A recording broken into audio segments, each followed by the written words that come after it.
أكبر الله أكبر الله أكبر لا إله إلا الله والله أكبر الله أكبر ولله الحمد الله أكبر كبيرا الحمد لله كثيرا وسبحان الله بكرة وأصيلا لا إله إلا الله ولا نعبد إلا إياه مخلصين له الدين ولو كره الكافرون لا إله إلا الله وحده وصدق وعده ونصر عبده وأعز جنده وهزم الأحزاب وحده لا إله إلا الله والله أكبر الله أكبر ولله الحمد الحمد لله نحمده ونستعينه ونستغفره ونؤمن به ونتوكل عليه ونعوذ بالله من شرور أنفسنا ومن سيئات أعمالنا من يهد الله فلا مضل له ومن يضلل فلا هادي له أشهد أن لا إله إلا الله وحده لا شريك له وأشهد أن سيدنا ونبينا ومولانا محمدا عبده ورسوله أرسله ربه بالحق بشيرا ونذيرا وداعيا إلى الله بإذنه وسراجا منيرا صلى الله تعالى عليه وعلى آله وصحبه وبارك وسلم تسليما كثيرا أما بعد فأعوذ بالله من الشيطان الرجيم ولتكبروا الله على ما هداكم ولعلكم تشكرون إلا من الله இந்த ஈது பெருநாளை எல்லா மோமின்களுக்கும் மகிழ்ச்சியான திருநாளாக ஆக்கியருவானாக. மீண்டும் மீண்டும் இந்த மகிழ்ச்சியான நாளை நமக்கு கிடைக்க செய்வானாக. ரமதானுடைய நம்முடைய எல்லா அமல்களையும் அல்லாஹ் கபூல் செய்தருவானாக. ஈதுடைய தொழுகையையும் ஈதுடைய நாளுடைய பிரார்த்தனைகளையும் அல்லாஹ் கபூல் செய்வானாக. கண்ணியத்திற்குரிய அல்லாஹ் நல்லடியார்களே, அல்லாஹ் ஜல்ல சுப்ஹானஹு வ தஆலா இந்த சமுதாயத்திற்கு 2 பெருநாள்களை தந்திருக்கிறார். அந்த 2 பெருநாட்களுமே ஒரு வணக்கத்தின் பின்னணியில் அடிப்படையாக அமைந்தது. ஒன்று இந்த ஈதுல் ஃபித்ர், நோன்பை நிறைவு செய்த பிறகு நாம் கடைபிடிக்கிற இந்த ஈத். இந்த 2 ஈதுடைய நாட்களையும் மார்க்கம் மகிழ்ச்சியான நாளாக ஆக்கியிருக்கிறது. மகிழ்ச்சியான நாள் என்றால் என்ன? இந்த 2 நாட்களில் யாரும் நோன்பு இருக்கக்கூடாது. இந்த 2 நாட்களை நோன்பு வைக்கிறது ஹராம். ஈதுல் ஃபித்ருடைய நாளிலும் ஈதுல் அத்ஹாவுடைய நாளிலும் நோன்பு இருப்பது ஹராம். இந்த 2 நாட்களும் நபி ஸல்லல்லாஹு அலைஹி வஸல்லம் சொல்வாங்க, இவைகள் சாப்பிடுவதற்குரிய நாள் என்றே சொன்னாங்க. அல்லாஹ் ஹலாலாக்கிய உணவை அல்லாஹ் ஹலாலாக்கி தந்ததை உண்டு அவனுக்கு நன்றி செலுத்த வேண்டிய நாள். எனவே இந்த 2 நாட்களிலும் நோன்பு வைப்பதை மார்க்கம் ஹராமாக்கி இருக்கிறது. எனவே இந்த 2 நாட்களிலும் மகிழ்ச்சியை வெளிப்படுத்தணும். நம்முடைய ஆடைகள் மூலமாக அழகான ஆடைகள் அணிந்து மகிழ்ச்சியை வெளிப்படுத்தணும் இல்லையா? எல்லா உற்றார் உறவினர்களுக்கு வாழ்த்துக்கள் சொல்லி மகிழ்ச்சியை வெளிப்படுத்தணும். மாற்று மத அன்பர்களிடத்தில் அவங்கள்ட்ட பார்க்கலாம், நீங்கள் ஒரு பண்டிகையை ஒட்டி யாராவது அவங்க குடும்பத்தில் இறந்துட்டாங்கன்னு சொன்னால் அது அடுத்து வரக்கூடிய பண்டிகையில் புத்தாடைகள் உடுத்த மாட்டாங்க. ஏன்னா அந்த இறப்பு நடந்த கொஞ்ச காலத்திற்கு எந்த சந்தோஷமும் அவங்கள்ட்ட கிடையாதுன்னு சொல்லி, இப்போ நம்மவர்கள்ட்டையும் அந்த ஒரு கோட்பாட்டை பார்க்குறோம். சில தினங்களுக்கு முன்னால் என்னுடைய நண்பர் ஒருவருடைய தாயார் இறந்துட்டாங்க. ரமதானில் வயசானவங்க தான். இப்போ அவர் அன்னைக்கு சந்திக்க வந்தார். யதார்த்தமாக கேட்போம் இல்லையா, ஈதுக்கான ட்ரெஸ் எல்லாம் எடுத்தாச்சான்னு சொல்லி. இல்லை, அம்மா இறந்துட்டாங்க, எப்படி எடுக்கிறது? இது என்னங்க, இது மாற்று மத கலாச்சாரமாக இருக்குது. நம்மள்கிட்ட அப்படி கிடையாது.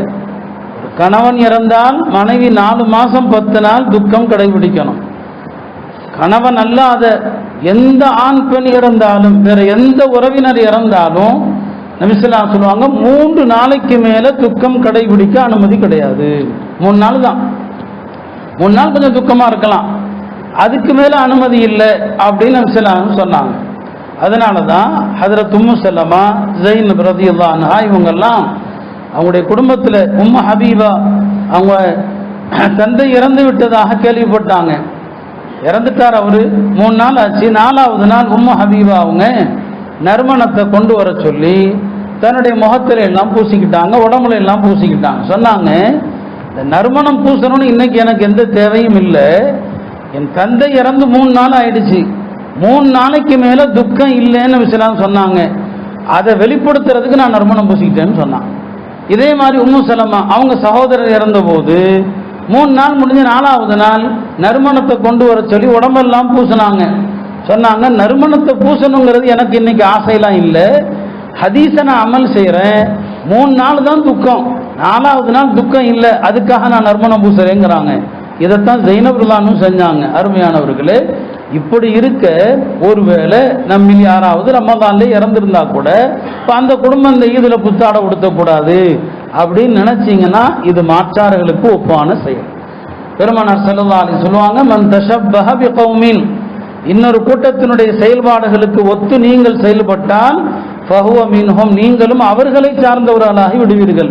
அப்புறம் நான் சொன்ன பிறகு அவர் இப்படி இருக்குதா, நான் தெரியாம இருந்தேன்னு சொல்லி, எங்கள் குடும்பம் பெரிய குடும்பம், நீங்கள் ஒரு வாய்ஸ் மெசேஜ் போட்டு விடுங்க, எல்லாரும் புத்தாடெல்லாம் அணியணும், இப்படிலாம் சோகமாக இருக்கக்கூடாதுன்னு சொல்லி கடைசியில் நான் அதையும் பதிவு செஞ்சு போட்டேன். இப்போ மார்க்கத்தினுடைய எல்லா விஷயங்களையும் தெரியணுங்கிறது இதிலிருந்து தெரியுது. அதனால 3 நாள் தான் யார் இறந்தாலும் ஈத் அன்னைக்கு நாம சந்தோஷமா இருக்கணும், அழகான ஆடைகள் எடுக்கணும், படோடாபம் வேண்டாம், ஆடம்பரம் வேண்டாம் இல்லையா. பிற மதத்தினர்கள் பண்டிகையை ஒட்டி என்ன செய்வது, பட்டாசுகள் வெடிப்பது, அது நமக்கு தேவையில்லை. ஆனால் அதே நேரத்தில் மார்க்கம் சொல்லக்கூடிய அனுமதி அளிக்கப்பட்ட முறையில் புத்தாடைகள் அணிந்து தான் இந்த ஈதை நாம கொண்டாடணும். அதான் மார்க்கம் நமக்கு சொல்லியிருக்குது. உலமாக்கள் சொல்லுவாங்க, 5 வகையான பெருநாள் உண்மையான பெருநாள்னு சொன்னாங்க. 5 பெருநாள் அதான் உண்மையான பெருநாள். முதலாவது என்ன, ஒரு மனிதன் என்னைக்கு பாவமே செய்யலையோ அன்னைக்கு அவனுக்கு நிஜத்துல பெருநாள். பாவம் செய்யாத ஒவ்வொரு நாளுமே பெருநாள் தான்.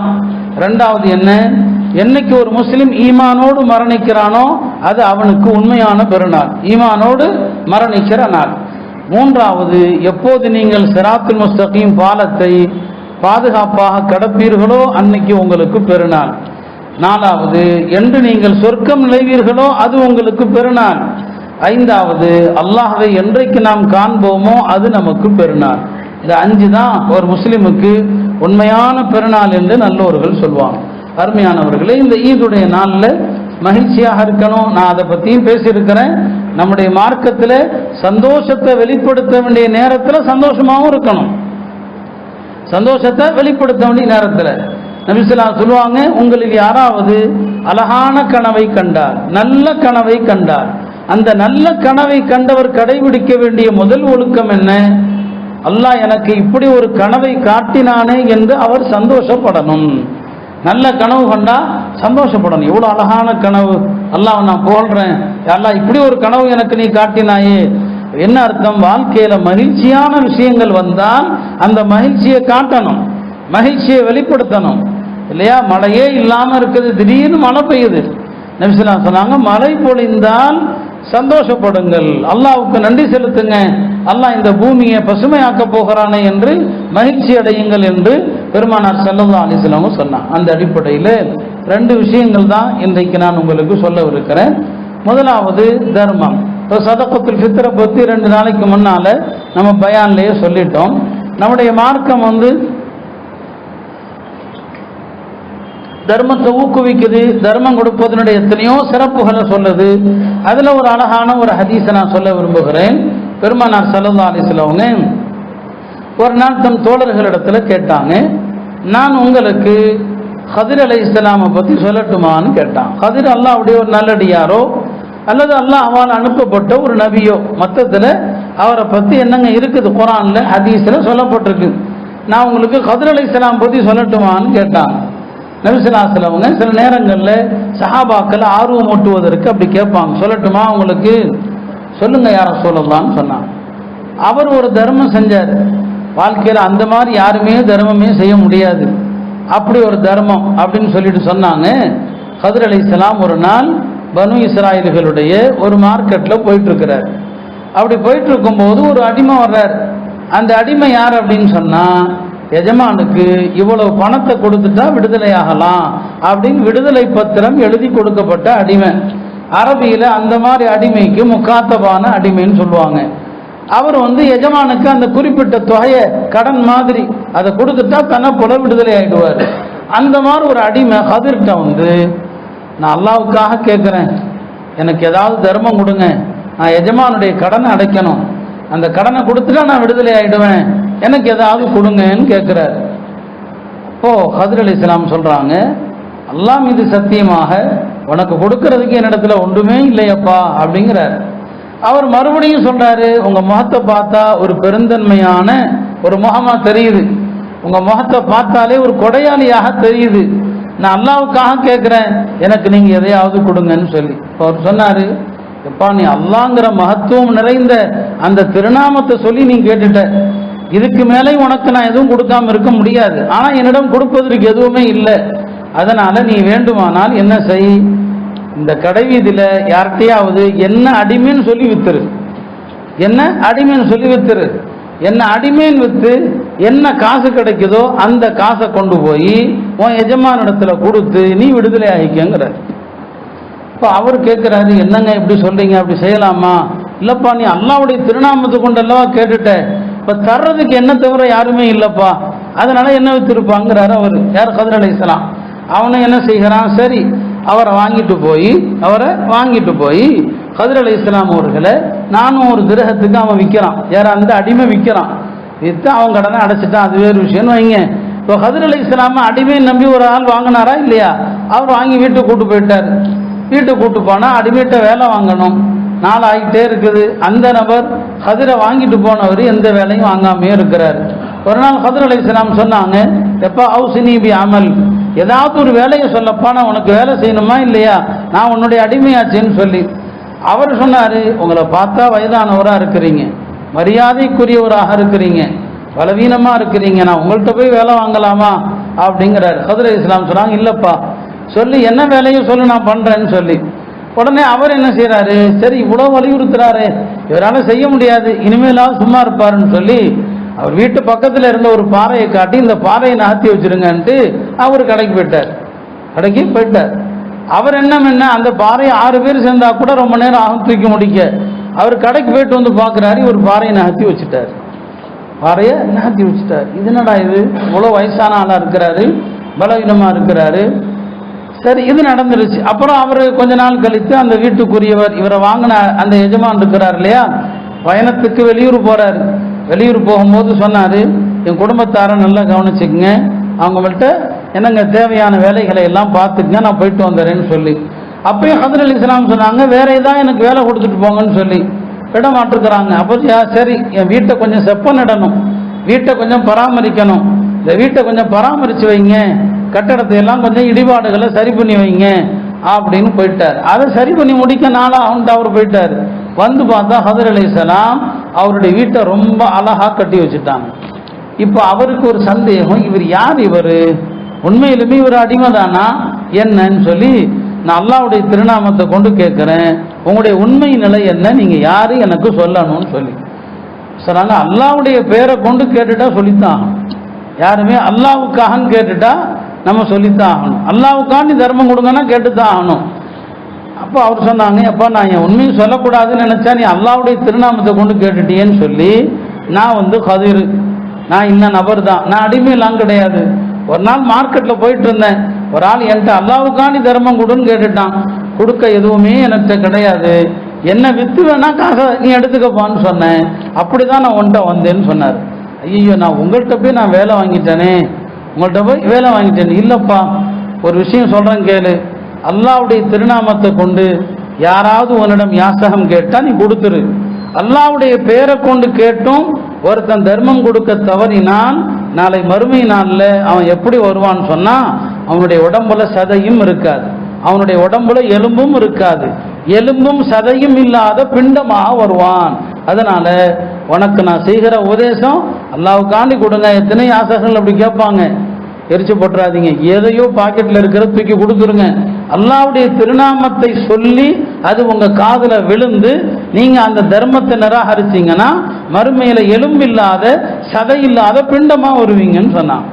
இப்போ அந்த நபரும் அந்த அறிவுரையை கேட்டுட்டாரு, உங்களை நான் விடுதலை செய்கிறேன்னு சொன்னார். இது பெருமானார் ஸல்லல்லாஹு அலைஹி வஸல்லம் தோழர்களுக்கு சொன்னாங்க, அல்லாஹ்வுடைய திருநாமத்தை கொண்டு கேட்டால் தர்மம் கொடுங்க. எனவே அருமையானவர்களே, தர்மத்தை அல்லாஹ் என்ன செய்யறான், ரொம்ப மதிக்கிறான். தர்மத்தை அளவு பார்க்கக்கூடாது. யார் எவ்வளவோ பேரிச்ச மரத்தின் ஒரு துண்டை தர்மம் செஞ்சாலும் அந்த தர்மத்துக்கும் அல்லாஹ்ட்ட மதிப்பு இருக்குது. ரசூல் ஸல்லல்லாஹு அலைஹி வஸல்லம் தபூக் போருக்காக எல்லாரும் உதவி செய்யுங்கன்னு சொல்றாங்க. அப்போ பணக்காரங்கள்லாம் கொண்டு வந்து கொடுக்குறாங்க. ஒரு ஏழை சஹாபி, அவர் என்கிட்ட கொடுக்க எதுவுமே இல்லையே அப்படின்னு என்ன செய்யறாரு, வேலை செஞ்சு ஒரு பேரிச்சம்பழங்க, ஒரே ஒரு பேரிச்சம்பழம், அதை கொண்டு வந்து நபி ஸல்லல்லாஹு அலைஹி வஸல்லம் கிட்ட கொடுக்குறாரு. சபையில் இருந்த முனாஃபிக்குகள் கேலி பண்றான், பாரு இந்த ஒரு பேரிச்சம்பழத்தை கொண்டு அல்லாஹ்வுடைய தேவை நிறைவேற போகுதா என்ன அப்படின்னு சொல்லி. உடனே அல்லாஹ் குர்ஆன்ல வசனத்தை இறக்கி வைக்கிறான் தௌபால, அல்லதீன யல்மிஸூன அல் முத்தவ்விஈன மினல் முஃமினீன ஃபிஸ் ஸதகாத். மோமின்கள்ல என்னங்க, சாதாரண பொருளை யார் தர்மம் செய்கிறாங்களோ, அவங்க உழைச்சி கஷ்டப்பட்டு தர்மம் செய்கிறாங்களோ அந்த தர்மத்தை சிலர் கேலி செய்கிறார்கள், அல்லாஹ் அவர்களை கேலி செய்கிறான். இப்போ ஒரு பேரிச்சம்பழத்தை தர்மம் செய்தவருக்காண்டி யாருங்க, அல்லாஹ் வாதிடுறான், அல்லாஹ் வசனத்தை இறக்குறான். தர்மங்கிறது எவ்வளவுன்னு பார்க்காதீங்க, எவ்வளவு தர்மம் செஞ்சாலும் அல்லாஹ் அதை மதிக்கிறான். நபி ஸல்லல்லாஹு அலைஹி வஸல்லம் சொன்னாங்க, நீங்க கொடுக்கிற தர்மத்தை அல்லாஹ் தன்னுடைய வலது கையில் வைத்து வளர்க்கிறான்.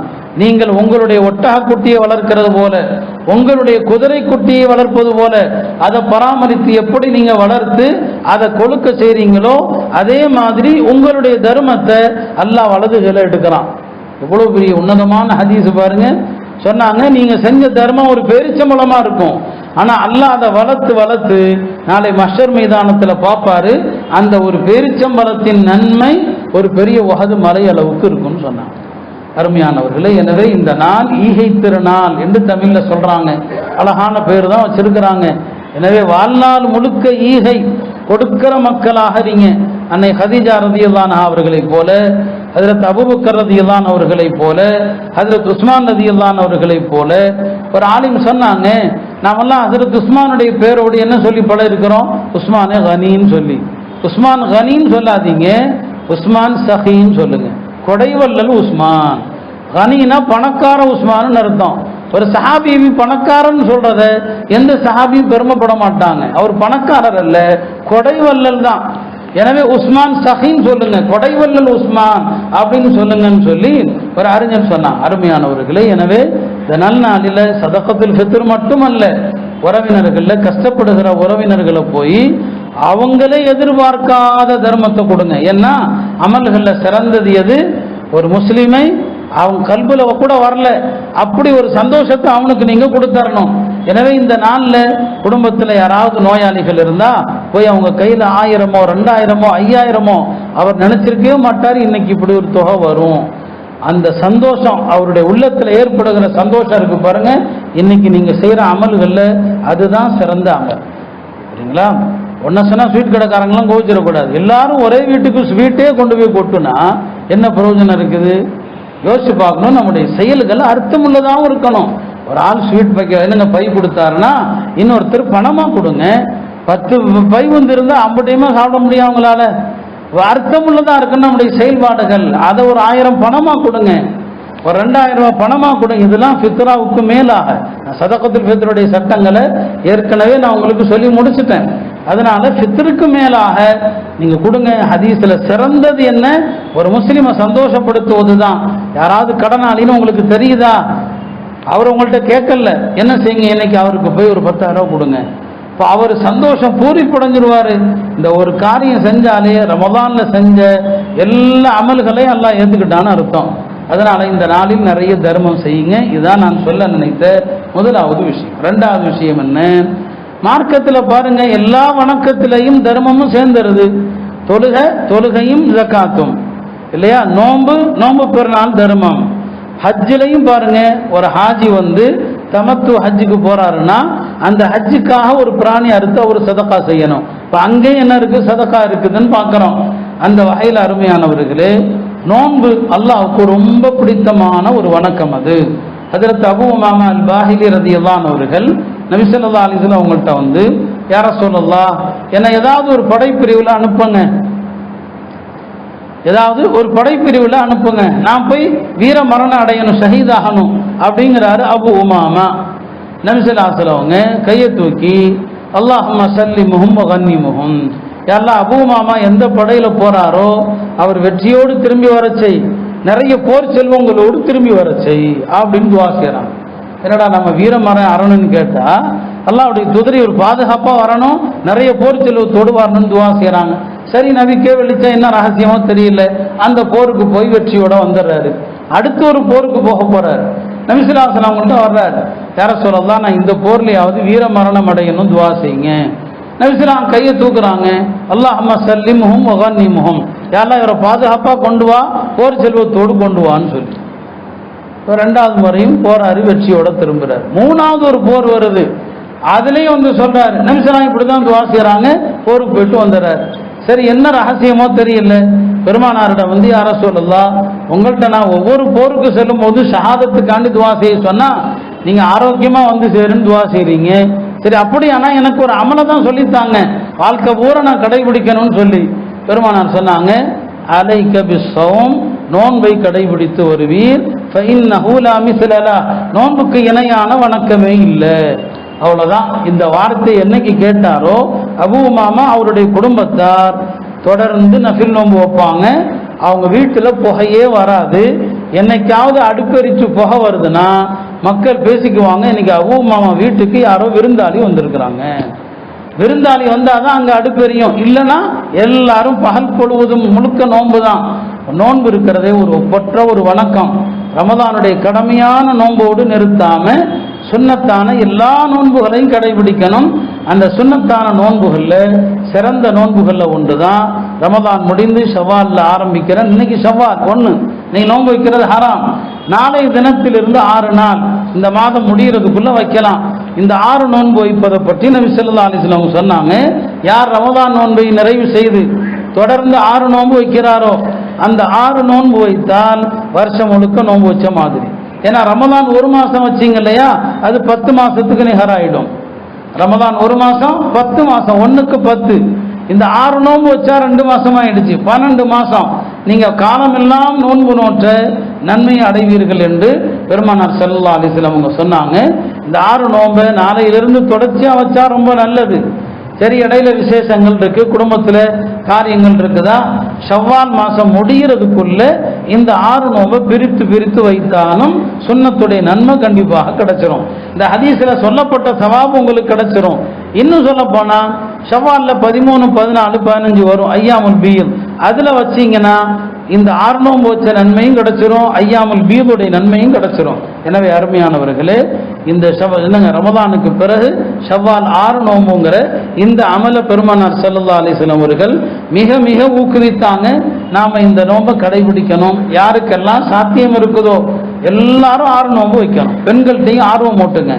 கண்டிப்பா பெண்களுக்கு நன்மைகளோடு சொல்லப்பட்டா பெண்கள் கண்டிப்பாக என்ன செய்ய மாட்டாங்க, விட மாட்டாங்க. எனவே வாழ்க்கையில தர்மம் அதிகமா செய்யணும், நஃபிலான நோன்பு அதிகமாக வைக்கணும். இந்த 2 அமல்கள் அல்லாஹ்வுக்கு ரொம்ப ரொம்ப ரொம்ப பிடித்தமானவை. அல்லாஹ் நோன்பை பத்தி சொல்வான், சௌமுலி, நோன்பு எனக்கானது, நானே அதற்கு கூலி கொடுக்கிறேன். பாருங்க, அமல் செஞ்ச எல்லாருக்குமே மறுமையில அவர் கூலிய கண்ணால பார்க்கும்போது சந்தோஷப்படதான் போறார். ஒரு தொழுகையாளி தொழுகைக்கான நன்மையை பார்த்தா சந்தோஷப்படுவார். ஹஜ் செய்தவர் ஹஜ்ஜுக்கான நன்மையை பார்த்தா சந்தோஷப்படுவார். ஆனா நபி ஸல்லல்லாஹு அலைஹி வஸல்லம் பிரத்யேகமா என்ன சொன்னாங்க, லிஸ்ஸாயிமி ஃபரஹத்தான், நோன்பாளிக்கு 2 மகிழ்ச்சி. நோன்பை முடிக்கும் போது ஏற்படுகிற மகிழ்ச்சி, நேற்று நோன்பை முடிச்சிட்டோம், இன்னைக்கு ஈதா, இந்த மகிழ்ச்சி. இன்னொரு மகிழ்ச்சி அவர் அல்லாஹ்வை சந்திக்கிற போது கிடைக்கிற மகிழ்ச்சி. அது என்ன? அது அல்லாஹ்வை சந்திக்கிற போது நோன்புக்கு மட்டும்தான் அதனுடைய நன்மையை அல்லாஹ் யாருக்கும் அறிவிக்கல, மலக்குக்கும் அறிவிக்கல, எந்த நபிக்கும் அறிவிக்கல. அதை நோம்பாளி அல்லாஹ்ட்ட நேரடியாக தான் பார்ப்பாரு. அந்த நன்மையை பார்க்கும் போது நோம்பாளி மட்டற்ற மகிழ்ச்சி அடைவான்னு சொன்னான். எனவே அருமையானவர்களே, சதகா நோன்பு என்கிற இந்த 2 அமல்களை நம்மால் எவ்வளவு முடியுமோ அந்த அளவுக்கு பேணுவதற்கு எல்லாம் அல்லாஹ் தௌஃபீக் செய்வானாக. இந்த நன்னாளில் ஏழை எளிய மக்கள், உறவினர்கள், நண்பர்கள், சிரமத்தில் இருக்கிற எல்லா மக்களையும் சென்று ஆறுதல் சொல்வதோட, அவங்கள சந்தித்து நலம் விசாரிப்பதோட, நான் சொன்னது போல சிறியதோ பெரியதோ ஏதோ அவர்களுக்கு சந்தோஷமான ஒரு உதவியை செய்து இந்த நாளில் அவங்கள மகிழ்ச்சி ஊட்டுங்கள். அல்லாஹ் உங்களை மகிழ்வூட்டுவான். மனிதர்களை நீங்க மகிழ்வித்தால் உங்களை அல்லாஹ் மகிழ்விப்பான். ஒரு மனிதனுடைய கஷ்டத்தை நீங்க லேசாக்கினால் உங்க கஷ்டத்தை அல்லாஹ் லேசாக்குவான். ஒரு மனிதனுடைய துயரத்தை நீங்கள் நீக்கினால் உங்கள் துயரத்தை அல்லாஹ் நீக்கிறான். ஒரு மனிதனுடைய தேவைக்காக நீங்கள் உழைத்தால் உங்களுடைய தேவைக்காக அல்லாஹ் உழைக்கிறான். அல்லாஹ் தஆலா அத்தகைய நல்ல குணமுள்ள மக்களாக நம்மை ஆக்குவானாக. வாழ்நாள் முழுவதும் தர்மங்களும் முடிந்தவரை நஃபிலான நோன்புகளும் நிறைய நோற்பதற்கு தௌஃபீக் செய்து வரக்கூடிய ஆண்டுகளிலும் இந்த ரமலானை அடைந்து இந்த ஆண்டு செய்த அமல்களை விட நிறைய நல்லறங்கள் செய்கிற வாய்ப்பினை அல்லாஹ் எல்லா முஃமின்களுக்கும் தந்தல்வானாக. உலக முஸ்லிம்களுக்கெல்லாம் இந்த ஈதுடைய நன்னாளை மகிழ்ச்சியான நாளாக ஆக்கியருள்வானாக. வஆகிரு தஅவானா அல்ஹம்துலில்லாஹி ரப்பில் ஆலமீன்.